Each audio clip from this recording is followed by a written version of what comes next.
أعوذ بالله من الشيطان الرجيم بسم الله الرحمن الرحیم۔ جیسے ہی قربانی آتی ہے تو یہ بحث چھڑ جاتی ہے کہ بھینس یا کٹے کی قربانی جائز ہے یا ناجائز ہے، اور اس کے ساتھ ہی کچھ لوگ پھر جو کچھ نہیں جانتے وہ یہ اعتراض اٹھانے لگتے ہیں کہ بھینس کی قربانی جائز نہیں تو پھر اس کا گوشت اور دودھ کیسے جائز ہوا۔ یہ بات بھی لوگ ساتھ میں کرنے لگتے ہیں۔ تو اس بارے میں حقیقت کیا ہے؟ کیا بھینس یا کٹے کی قربانی کی جا سکتی ہے یا نہیں کی جا سکتی؟ اس مسئلے کی حقیقت کیا ہے؟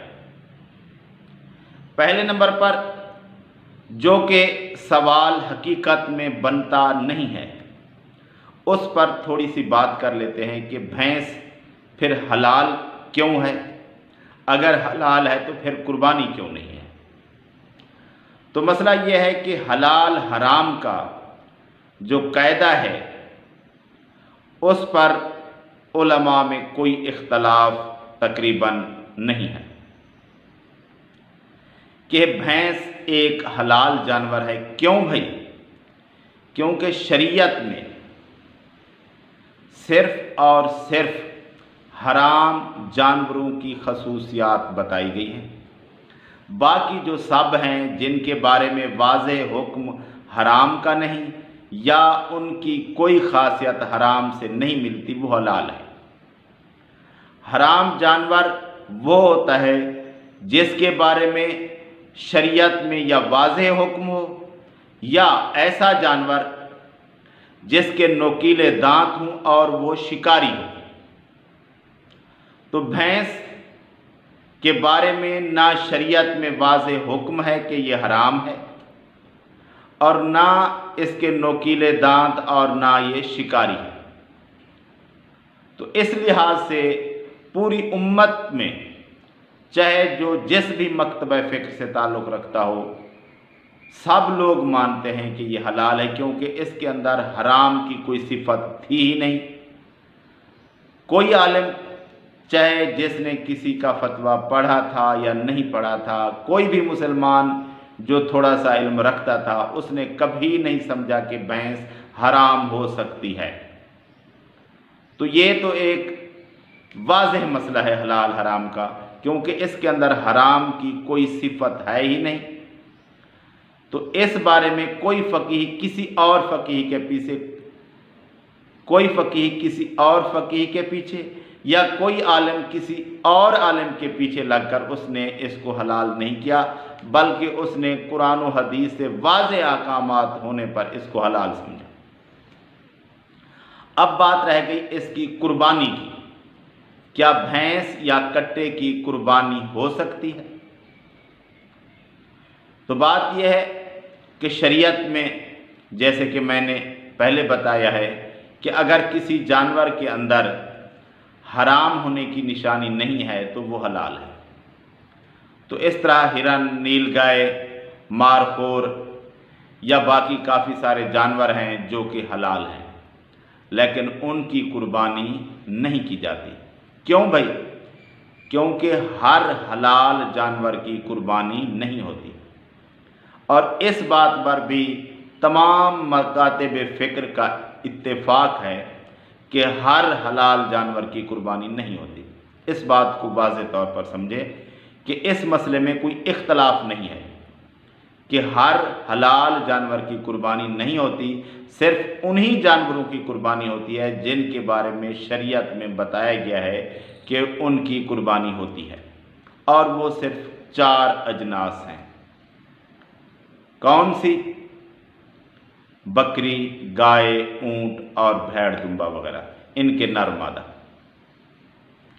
تو پھر اختلاف بھینس پر کیسے ہو گیا؟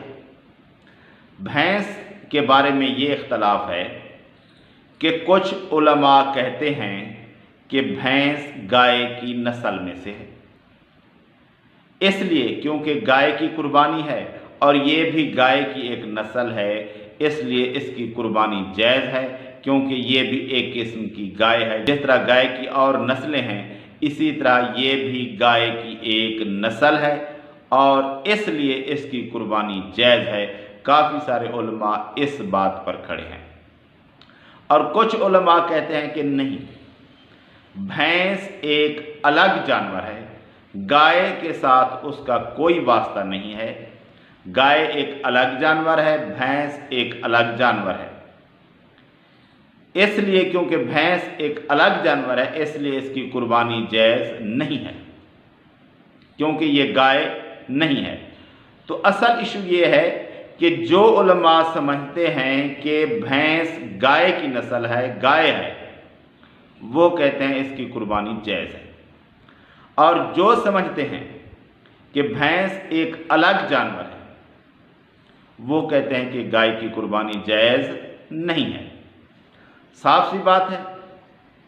तो एक पॉइंट और इसमें मैं समझा दूं कि जो लोग कहते हैं कि भैंस की कुर्बानी जायज़ नहीं है, ये गाय से एक अलग जानवर है, अगर वो इस बात के कायल हो जाएं, उन पर यह बात साबित हो जाए कि भैंस गाय ही की एक नस्ल है, तो वो मान लेंगे कि इसकी कुर्बानी जायज़ है। उनका एतराज़ इसी बात पर है कि भैंस गाय की नस्ल नहीं है।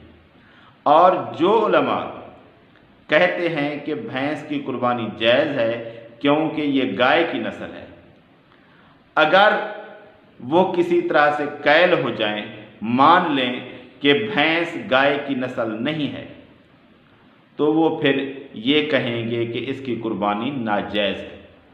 तो असल जो इशू है वो सिर्फ यही है कि आया भैंस गाय है या नहीं है, भैंस गाय की नस्ल में से है या नहीं है। तो सिर्फ यही असल इशू है।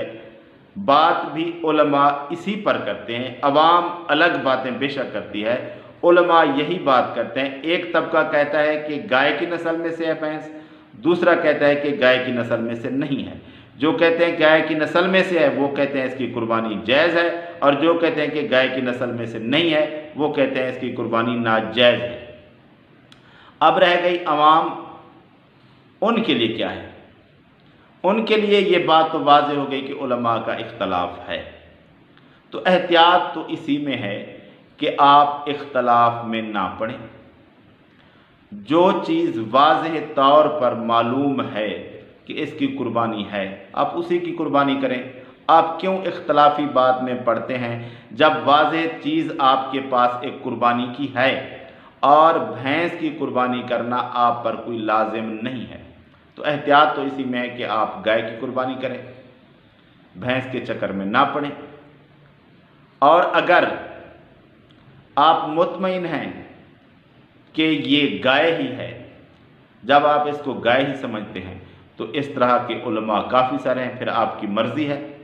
और अगर आपको ये गाय नहीं लगती, आपको लगता है कि भैंस है, एक अलग जानवर है, तो फिर आप इसकी कुर्बानी ना करें, क्योंकि आप खुद समझते ही हैं कि ये गाय नहीं है, तो फिर आपके लिए बेहतर नहीं है। आप गाय समझते हैं तो कुर्बानी करें, आपकी मर्ज़ी। और अगर आप इसको गाय नहीं समझते, आप समझते हैं ये एक अलग जानवर है भैंस, तो फिर आप इसकी कुर्बानी ना करें। यही दो लफ्ज़ों की बात है कि गाय है कि नहीं है। अगर भैंस गाय है तो फिर इसकी कुर्बानी जायज़ है, अगर भैंस गाय नहीं है, एक अलग जानवर है, तो फिर इसकी कुर्बानी नाजायज़ है। असल बात यही है।